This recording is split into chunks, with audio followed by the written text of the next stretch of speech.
My girlfriend wanted an open relationship. So I watched her drift away, found comfort in her best friend, and took control of my own happiness. Hey Reddit, I never thought I'd post about relationships, but I need to vent and maybe get some help. At 28, male, I thought my relationship with Sophie, 27, female, was secure until recently. After 3 years dating and 2 years living together, everything was great. Like I was covertly checking for engagement diamonds on my lunch break. Super normal story. Common friends introduced us at a board game night. She smiled at my stupid jokes, I enjoyed her Monopoly competitiveness, and we clicked. After dating for a year, it was natural to share an apartment as we were always at each other's houses. Our routines, you know? Sunday morning pancakes, park walks after work, watching her favorite dreadful reality shows while I play phone games, normal couple stuff. Sophie is a marketer, I handle building projects. Our families get along, we have wonderful careers, and friends. My mom adores her. Her dad regularly invites me to football games. We were that couple that gave others hope in relationships. Yeah. It sounds familiar now. Everything was normal until Tuesday. Dinner was served. Sophie was talking about a work project while I was eating my sandwich when she said, "Hey, what would you think about trying an open relationship?" I froze mid-bite, fork halfway to mouth. I assumed I misheard her, but she kept talking. She told me she had been reading about it online, that many couples were trying it, and that it may help us grow and strengthen our relationship. I asked, "Is there someone specific you want to date?" Because that was my initial instinct. Open relationships are only discussed when someone has someone in mind, right? Sophie became defensive. No, it's not about anyone else. I just think it would be good for us to explore ourselves more. We're still young, and I don't want us to wake up in 10 years wondering what we missed out on. Sitting there, I tried to understand what was happening. When a waitress smiled too much at me, this girl became upset. Her new dating advice is like proposing we try a different restaurant. I asked, "Have you been feeling unhappy?" In case I missed something, maybe I should have noticed indications. "Not at all," she answered, taking my hand across the table. "I love you. I love us. This isn't about being unhappy. It's about making our relationship even better. Think about it. We could both have new experiences but still come home to each other. Lots of couples say it makes their connection stronger." Not knowing what to say. My thinking froze between confusion and panic. My appetite was gone. The food in front of me could have been cardboard. Sophie, however, spoke animatedly, almost glowing. She kept talking about norms, boundaries, communication. But I kept thinking, where is this coming from? However, yes. I said, "Okay." I realize this sounds weak. Not because I wanted to. Not because I believed. But her desire in her eyes and the way she leaned in, virtually screaming for my approval, showed she had already decided. Saying no was like closing a door she didn't want to. "Are you sure you're okay with this?" she questioned, wide-eyed and anxious, like she was offering me a choice. "We don't have to if you're not comfortable." I saw her desperate for my approval. I knew this wasn't a decision in the back of my head. Something was changing between us, like it or not. To find out what was going on, I had to play along. "No, it's fine," I nodded. "If you think it'll be good for us, we can try it." I entered something I didn't believe in, knowing I was losing her. She became thrilled and started talking about how we might set up dating app profiles together and how we should notify each other of upcoming dates, all of which she seemed to have already considered. I'm sitting there wondering, how long did she plan this? Rest of the night was odd. We watched TV as usual, but my mind raced. Sophie was cuddling with me on the couch, acting like everything was fine, like she hadn't just suggested changing our relationship. I kept wanting to return it and tell her I wasn't happy. I had no idea how. Every time I saw her browsing through her phone with a smile, I felt like I had made a big mistake. That night in bed, I couldn't sleep. Sophie lay cold next to me, serene, while I glanced at the ceiling, wondering what I had done. Part of me wanted to wake her awake and tell her I didn't want to share her. Some part of me was afraid. I was afraid she would do it or leave me if I said no. As I laid there, I reviewed our recent conversations to see if I missed any indications. Is she bored? Was I insufficient? Was someone else there? I had no responses to the inquiries that kept coming. Little did I know, this was just the start of the chaos. Sophie asked me to assist pick photographs for her Tinder and Bumble profiles all evening, like a lover would. She asked me to take new photos of her. Yes, seriously. I took images of my girlfriend to make her look good to other males. I created my own profile to demonstrate my effort. My heart wasn't in it. Writing a bio felt awkward and false every time. What should I write? Looking for fun while dating? I felt awful all over. She probably knew I wouldn't meet anyone. I told her I'm not social and don't have time or energy to meet new people several times. Maybe she believed she could date and use me as backup. Sophie got matches fast. Her beauty and playfulness are obvious. I was most surprised by how quickly she met these guys. Within a week, she had 3 dates. 3. She showed me their profiles like we were discussing celebrity obsessions. She shoved her phone in my face. Look at this one. He's a personal trainer at that fancy gym downtown. We're getting coffee tomorrow. I nodded, pretending this was usual. I felt queasy the first time she got dressed for a date. I had never seen her black clothing before. For this, she bought new outfits. She did cosmetics for an hour. She twirled as she left our bedroom. "How do I look?" she exclaimed. I said, "Great," knowing that dress probably cost more than she spends on our date nights. She returned home late that night, laughing.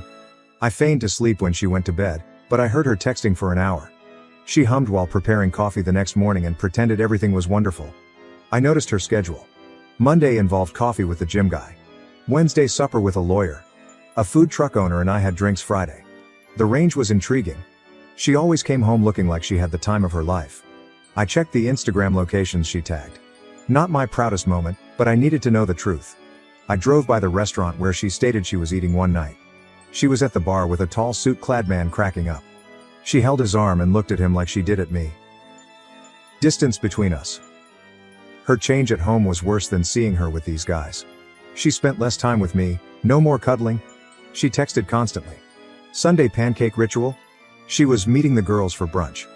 I once discussed it with her. "Don't you think you're going on a lot of dates?" I asked casually. She looked at me like a fool.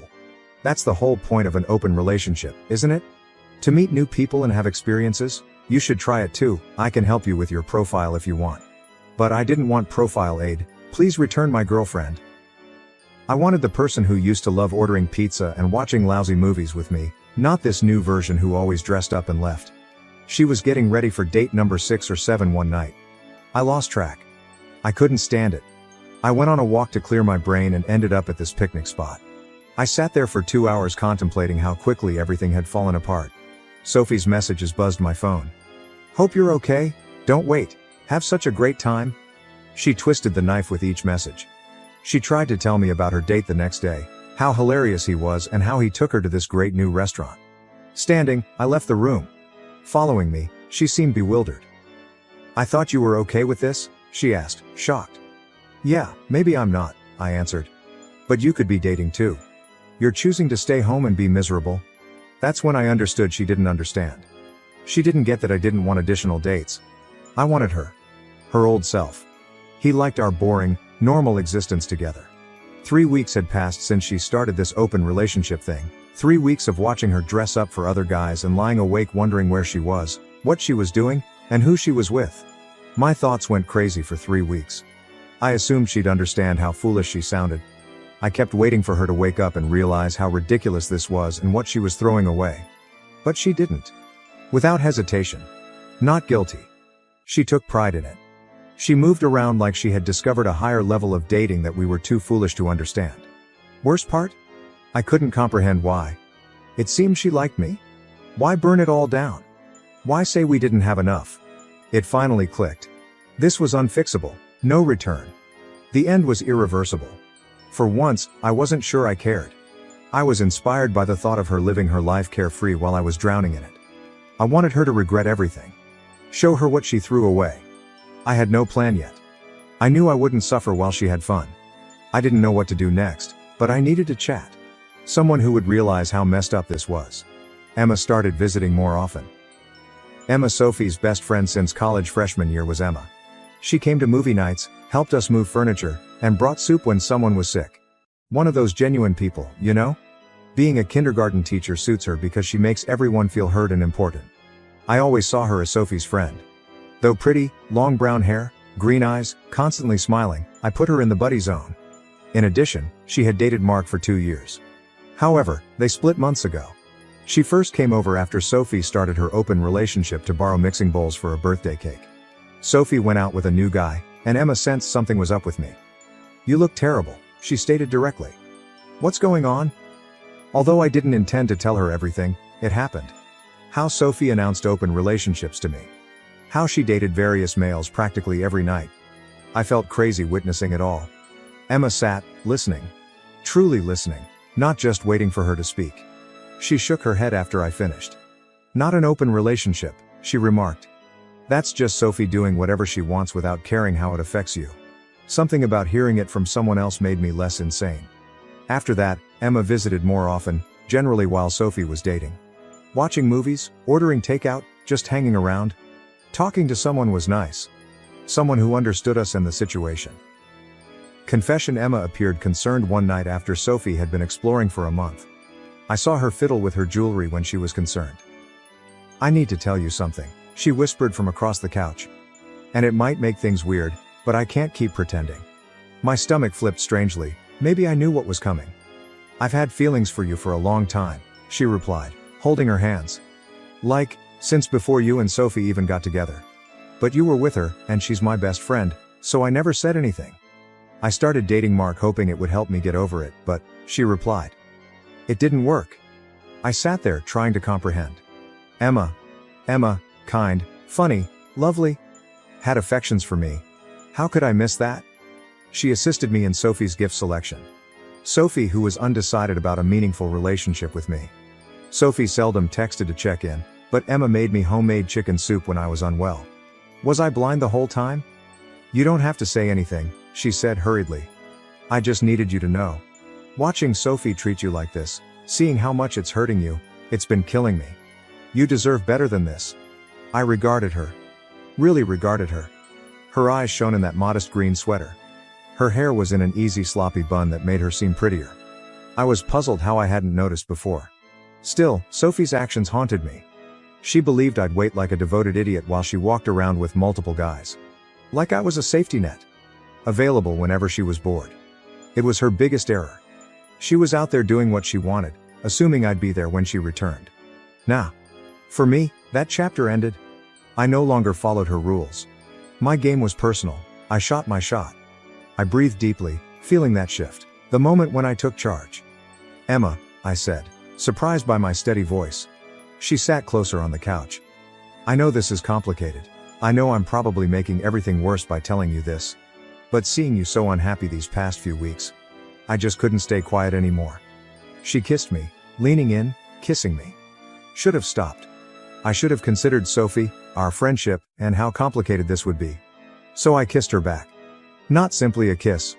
We slept together. This was different. Emma noticed me. She liked me.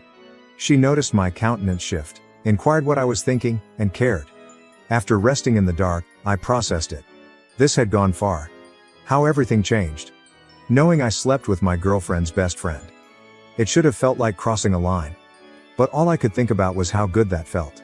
This was no meaningless rebound, an impetuous mistake. She turned, raising herself on her elbow, looking at me. What are we going to do? She inquired quietly but steadily. Staring at the ceiling, I sighed. I should have replied. I should have felt guilt, conflict, etc. I only felt relief. After weeks of choking in Sophie's wreckage, I could breathe. I don't know, I said. Emma paused, then asked. I don't regret it. Do you? That insane thing? I didn't. Not even briefly. I saw things clearly for the first time since this open relationship tragedy began. Our demise wasn't my fault. I did not break trust. Maybe I deserve someone who wants me. Just me. Sophie's going to lose it when she finds out, remarked I. Probably, Emma said. But isn't it funny how she thinks it's perfectly fine for her to date other people, but the idea of you doing the same would drive her crazy? It was her point. And then I thought, maybe Sophie should take her medicine. I didn't tell Sophie about Emma immediately. Part of me wanted to watch her reaction to hints first. Maybe that was petty. After seeing her show off with different guys for weeks, I thought she deserved to experience that. After Emma left, Sophie returned from staying at Jessica's place. Jessica was probably Jason, but whatever. She chatted about her girlfriend's night while pouring coffee. The first hint was dropped then. Oh, Emma stopped by last night, I casually said. We had a really good talk. Sophie's coffee pot grasp froze. Emma was here? Yeah, we hung out for a while. She's really easy to talk to, you know? Sophie dropped her coffee mug too hard, spilling some on the counter. What did you guys talk about? Just stuff, I shrugged. Life, relationships, Feelings, it was nice. Her expression was priceless. Her next hour was spent contacting someone, likely trying to gain specifics from Emma, while pretending to watch TV with me. She looked at me every few minutes, trying to figure out what occurred. Over the next 3 days, I mentioned Emma more. She was hilarious. Her genuine understanding. How we texted. Sophie would always have a tight look, like she was trying not to respond but couldn't. Sophie almost ran across the couch when I smiled at my phone while emailing Emma one morning. "Who are you texting?" she inquired, failing spectacularly at casualness. "Just Emma," I said. "She's really into this new show I recommended." Sophie tried to grin but seemed in anguish. "You guys have been talking a lot lately." "Yeah. She's great to talk to. Really gets me, you know." Sophie started checking my phone when I left it sitting around. She thought she was sneaking, but I caught her browsing through my texts when I was in the bathroom or kitchen. The amusing part? I removed all Emma-related evidence. I left enough pleasant text to make her suspicious and insane. Sophie began appearing at my known locations. I would mention getting coffee at this cafe near work, and she would simply show up. Or she would arrive an hour after I said I was meeting friends at a bar, saying she was in the neighborhood. Best part? Self-date cancellations began. She suddenly came home more. "I want to watch movies. Cook dinner together." It was like witnessing someone mark their territory without acknowledging it.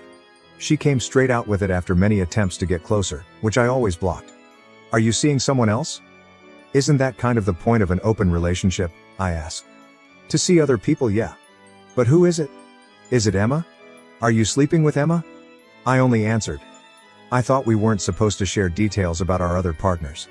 "Isn't that what you said when I asked about your dates?" Sophie faltered. She looked at my Instagram followers, likes, and online interactions. She obsessively read Emma's social media posts and stories. Emma's coffee shop selfie was the final blow. Coffee establishment where I have my morning coffee. Sophie rang me immediately.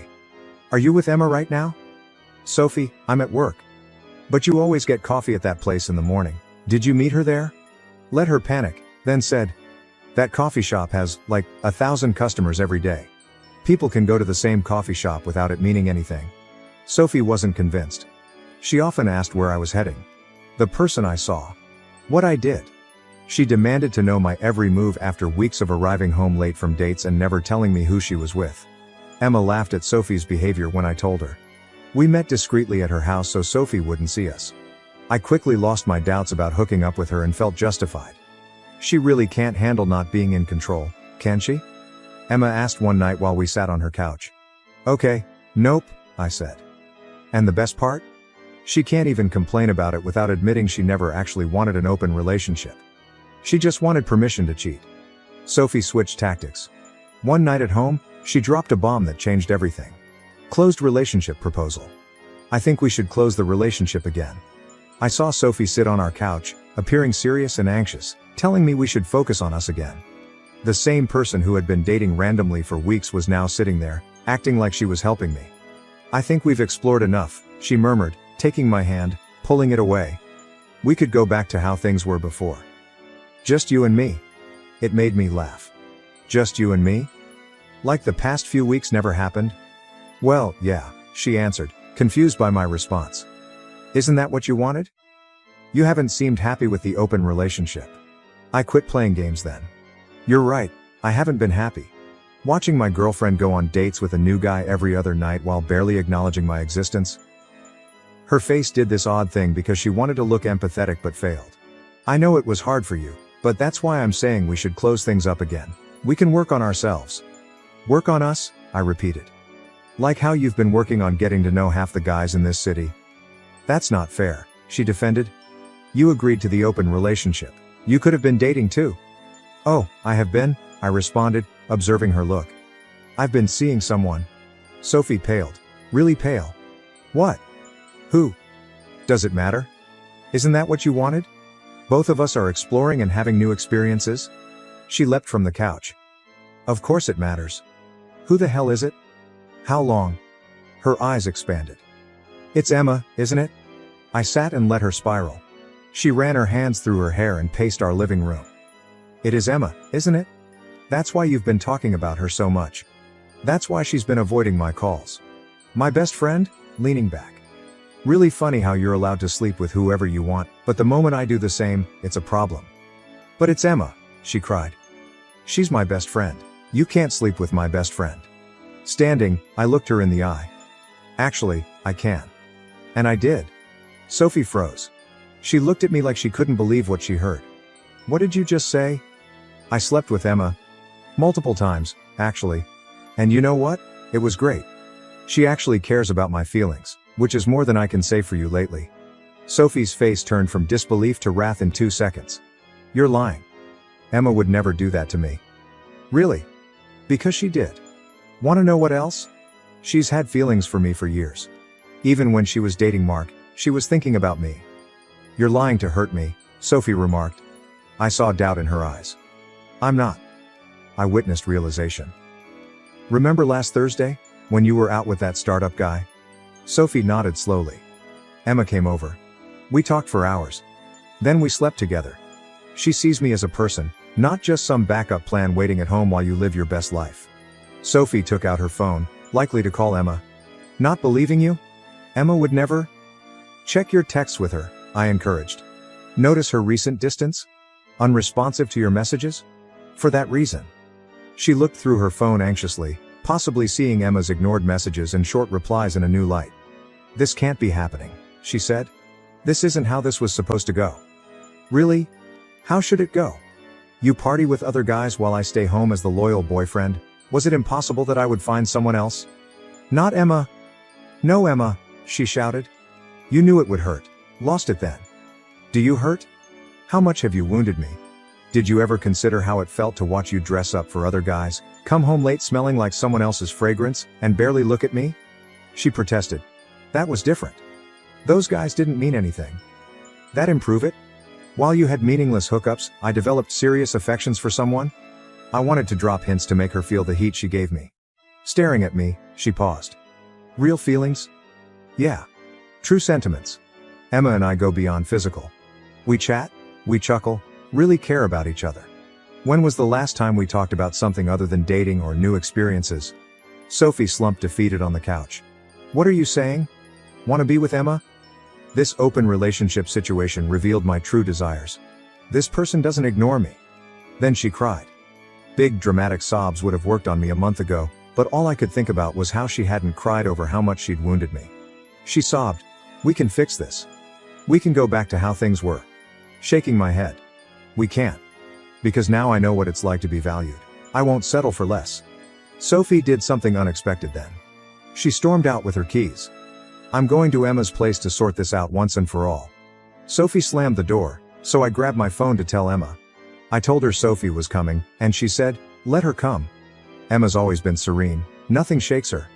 I offered support by coming over. No, Emma responded, I must handle this. 10 years as my best friend. I owe her a lot. I spent the next hour pacing around our apartment, checking my phone every 2 minutes. It felt uncomfortable, like when a storm is coming and the air gets thick.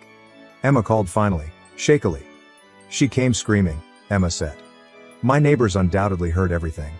She kept screaming about how I betrayed her, was a bad friend, and planned this. You said what? He told her the truth. That I had feelings for you for years but never acted on them since she was my friend. Watching Mom treat you like garbage these last weeks made me realize she never deserved us. Our relationship wasn't intended, but I don't regret it. Sophie didn't like that. She tried to force into my apartment, stating she needed to see whether you were there. She accused me of hiding you when I blocked the door. She's completely lost it, Emma added. She listed all the random occasions we hung out to illustrate we'd been sneaking around for months. She even mentioned your couch moving help last year. Like when she was too busy working to help? Sophie seemed to think any encounter with Emma and I was evidence of an affair.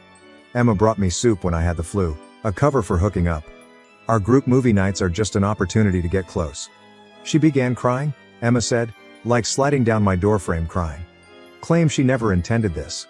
My neighbor checked on me. It was humiliating. After Mrs. Chen threatened to call the police over the disturbance, Sophie left. She told Emma she'd ruined everything and would never forgive her.